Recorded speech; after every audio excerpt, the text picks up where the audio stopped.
นะครับผมไฮโดรเพลนนะครับผมโอ้ยไฮโดรเพลนนะครับผมน้ำบวกอากาศลำนี้เล่นได้หมดนะครับ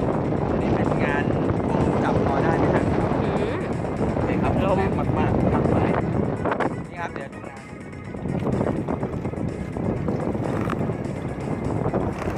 เป็นตรงนี้นะครับเหมือนเดิมครับผมรอได้ไม่หักครับผมทั้งลำโอเคครับ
ตากล้องจะปลิวไปกับลมแล้วเนี่ย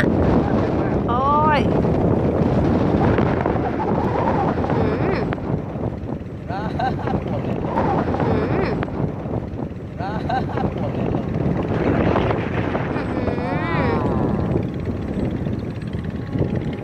นี่คันเร่ง50นะครับ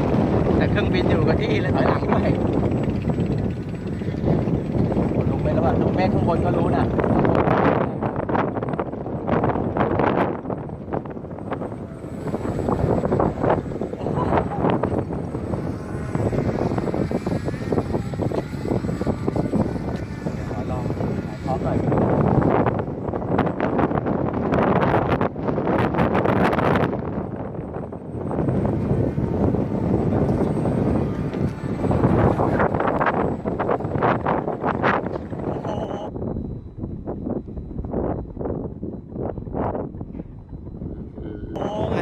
ได้ตัวยาก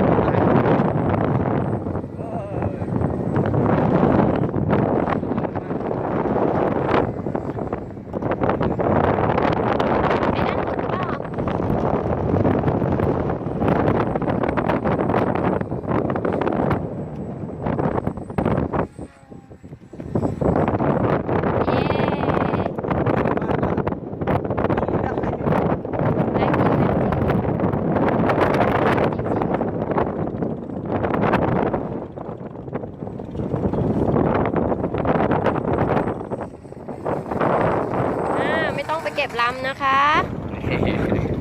ดูดิลมแรงมากเลยเต็นท์ครับดูเต็นท์ดูเต็นท์เลยครับผมก็ฝากงานคลิปต่างๆของ N3F ด้วยนะครับผม